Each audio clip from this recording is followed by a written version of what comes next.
Plutarco describe el carácter de Arístides con otra anécdota. Arístides había citado a uno de sus enemigos ante el tribunal, pero el acta de acusación condenaba de tal forma a este hombre que los jueces creyeron que no era necesario escucharle y quisieron pronunciar en el acto la sentencia. Arístides saltó de su asiento y saliendo en defensa del que exigía la palabra, gritó: «Nadie puede ser privado de los derechos que le concede la ley». Una feliz coincidencia proporcionó a Temístocles los medios de reforzar su flota de manera insospechada. Descubiertos en las montañas del Ática unos ricos filones de plata, una antigua costumbre concedía a los ciudadanos de Atenas lo que quedaba de los beneficios del yacimiento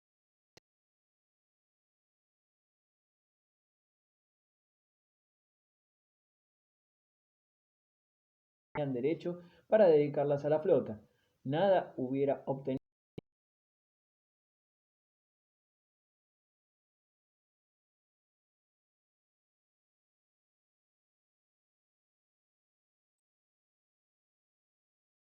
dueño de la flota naval más poderosa del mundo helénico, después del ocaso de la ateniense tras la caída de Pisístrato y la destrucción de la flota jónica por los persas. La floreciente industria de Egina era, desde hacía tiempo, como una espina para los atenienses, pero fracasaron en todas las tentativas para reducir este rival. Desde entonces las costas áticas eran regularmente saqueadas por la flota de Egina. Era una vergüenza y una humillación insoportable. Temístocles supo persuadir a sus compatriotas de que si esa situación duraba ya demasiado, y consiguió así simpatías para su programa de construcción naval. La guerra entre Atenas y Egina era el pretexto, pues en realidad Temístocles se armaba contra los persas. La guerra contra Egina concluyó por sí sola, al aparecer la armada persa, enemiga común de ambos rivales, pero al terminar las guerras médicas los atenienses sometieron a la isla. Los atenienses, pues, trabajaron con ahínco en la construcción naval y el primer día de la guerra ya disponían de unos 200 navíos que iban a conseguir la victoria naval más importante en la historia del mundo. Los espartanos y atenienses fueron juntos al combate y adoptaron la estrategia de Temístocles, que recomendaba el encuentro decisivo por mar y dejar las fuerzas terrestres a la defensiva. El rey de reyes con quien Temístocles iba a medirse tenía fama de ser el apuesto hombre de Persia, pero su carácter ofrecía debilidades junto a cualidades superiores. Jerjes había ido preparándose durante muchos años con la idea de dar el golpe de gracia. En su primer ataque los persas subestimaron la capacidad de resistencia de los griegos. Esta vez alinearía un ejército tan poderoso que hiciera imposible cualquier fracaso. El rey partió de Sardes en la primavera del 480 a la cabeza de un ejército como jamás vio el mundo. Antes había enviado embajadores a Grecia para exigir a todos los estados la tierra y el agua, símbolos de sumisión. Casi todas las islas y muchas ciudades del continente acataron las exigencias del rey, pero los espartanos y los atenienses la tomaron como afrenta.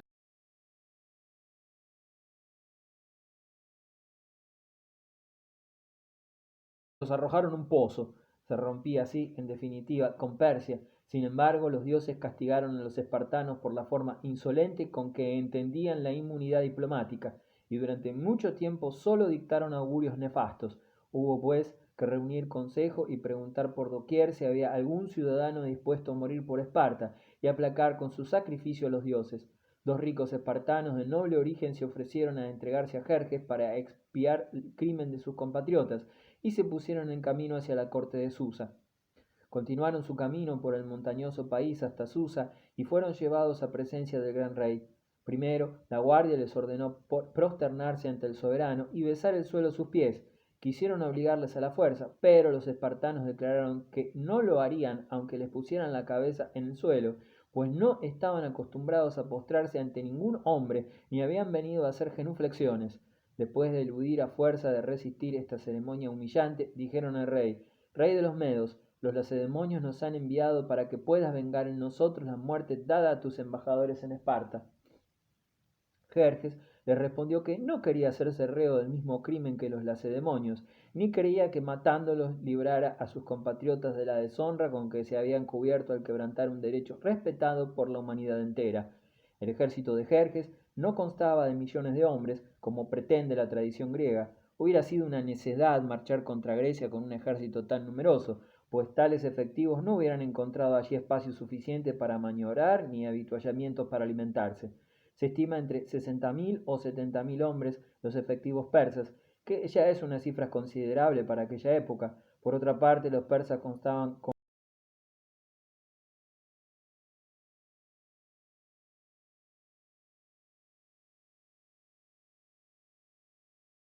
a un trono de mármol blanco instalado en la cumbre de una colina, observó el despliegue de fuerzas y como viera todo el Helesponto lleno de barcos y todo el litoral y los campos de Abidos sombreados de gente, Jerjes conmoviéndose de felicidad, después se echó a llorar. Al preguntársele por qué lloraba, respondió: pensaba sobre la brevedad de la vida humana.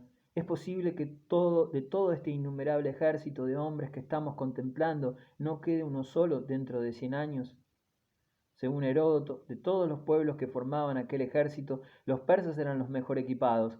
Llevaban en la cabeza una especie de sombrero, llamado tiara, de fieltro de lana, alrededor del cuerpo, túnicas con mangas guarnecidas a manera de escamas, cubrían sus piernas con una especie de pantalones largos. En vez de escudos de metal, portaban escudos de mimbre, tenían lanzas cortas, arcos grandes, flechas de caña en las aljabas y puñales pendiendo de la cintura junto al muslo derecho. Asimismo centellaban los dorados repartidos a profusión sobre su vestuario. Traían consigo carros cubiertos que transportaban el harem y una servidumbre numerosa y provista de cómodo ajuar. Una sección de la caballería persa no tenía más armas que lazos para capturar enemigos y entregarlos a sus compañeros. Formaban el nervio del ejército persa 10.000 soldados escogidos que se llamaban los inmortales, pues tan pronto como uno de ellos caía en el combate o era retirado en el acto, ocupaba su lugar otro soldado. Jerjes había mandado a construir 2 puentes de barcazas sobre el Helesponto para que las tropas pasaran de Asia a Europa, pero apenas terminadas se desató una tempestad y los destruyó.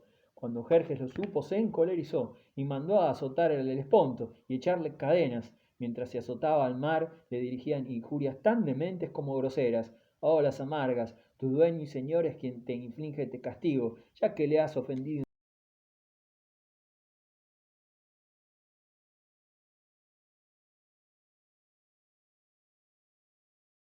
Les mandó a cortar la cabeza. Hay muchas fantasías en todo ello. Lo verosímil es que a Jerjes le contrariase el accidente, era natural. En cuanto al proceso contra el Helesponto, sea lo que fuere, lo cierto es que se reconstruyeron los puentes y pasó el ejército con armas y bagajes. Jerjes estableció depósitos de víveres sobre todo en Tracia y Macedonia, para abastecer las tropas y también para evitar que su flota surcara el peligroso rumbo del cabo Athos, donde 12 años antes naufragó una flota persa de 300 navíos y en el que se perdieron 20.000 hombres. Por eso había acometido un proyecto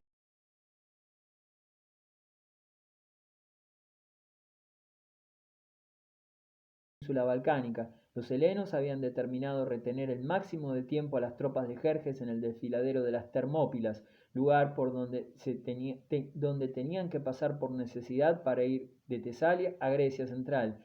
En dicho lugar, el monte Eta forma acantilado sobre el mar, y el desfiladero entre las aguas y la escarpada pared es tan estrecha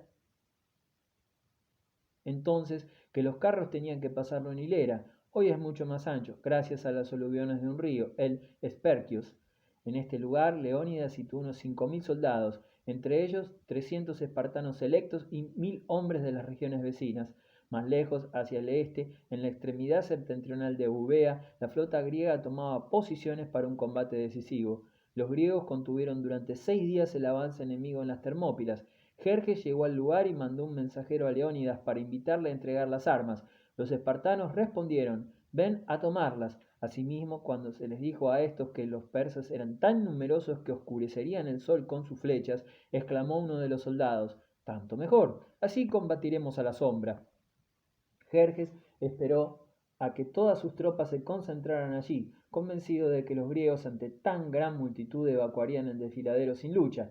Así nos lo cuenta la tradición. Jerjes esperó quizás más tiempo todavía para que el arribo de su flota amenazase a los defensores por retaguardia y forzara su retirada, pero la armada griega resistió con tanta energía a la flota persa que ésta tuvo que retirarse con grandes pérdidas y no pudo amenazar.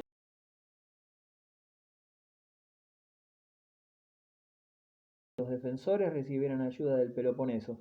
Heródoto lo cuenta así: dejó pasar 4 días esperando a cada instante que el enemigo levantara el campo. Al quinto día, como le viese determinado a resistir más bien que a volver la espalda, de fachatez y locura, a su parecer, lanzó al ataque medos y cicios y lleno de ira ordenó que trajesen a su presencia a aquellos locos.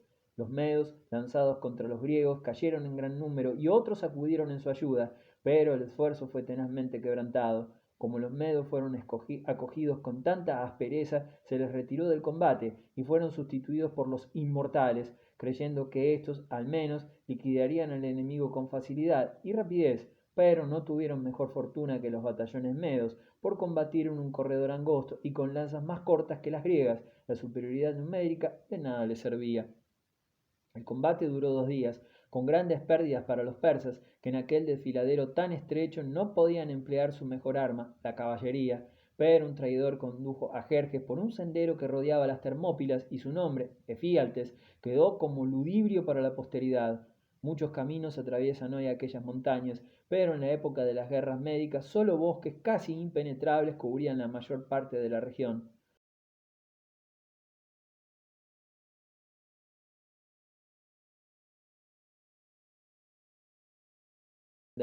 Guarnecido por 1000 focios, pero los focios no cumplieron con su deber. Sorprendidos durante el sueño, huyeron pronto y su defección significó la muerte de los defensores de las Termópilas, que los persas podían ahora atacar por la espalda. Aquella misma mañana, Leónidas supo por los exploradores que los combatirían en 2 frentes. Reunidos en consejo de guerra, algunos griegos propugnaban seguir en sus puestos y otros preferían evitar la inútil matanza. Al fin Leónidas despidió a los que querían marcharse y se mantuvo en su puesto con los espartanos y 1100 beocios. Atacados de frente y por la espalda, los espartanos combatieron hasta la muerte. Los espartanos que huían ante el enemigo quedaban deshonrados según las leyes del país, y los persas tuvieron que pagar un sangriento tributo para forzar el paso. Con un valor sobrehumano, los espartanos y sus compañeros de armas facilitaron la retirada del grueso de su ejército y consiguieron así una victoria moral. Más tarde, los espartanos levantaron un monumento a sus hermanos caídos en las Termópilas, en cuyo epitafio se leía: Caminante, ve a decir a la Lacedemonia que sus hijos han muerto sin abandonar su puesto. Antes de iniciar la expedición, parece que Jerjes discutió con un viejo rey de Esparta, emigrado en Persia, acerca de las posibilidades defensivas de un pueblo tan poco numeroso como el griego. ¿Cómo es posible, decía el persa, que unos miles de hombres que no están dirigidos por una voluntad personal puedan resistir a un ejército como el mío? Otra cosa fuera si los griegos estuvieran gobernados como los persas, por un hombre. El temor hacia su jefe los volvería más valientes y el látigo les obligaría a enfrentarse con un enemigo superior en número. El espartano, que, aunque emigrado, conservaba el espíritu de sus compatriotas, respondió: Tienen un señor a quien respetan mucho más que lo que os respetan vuestros súbditos. Ese dueño les ordena no huir ante el enemigo, cualquiera que sea su fuerza, sino permanecer en su puesto y vencer o morir. Este señor es la ley. Cuando los persas consiguieron forzar el paso de las Termópilas, toda la Grecia central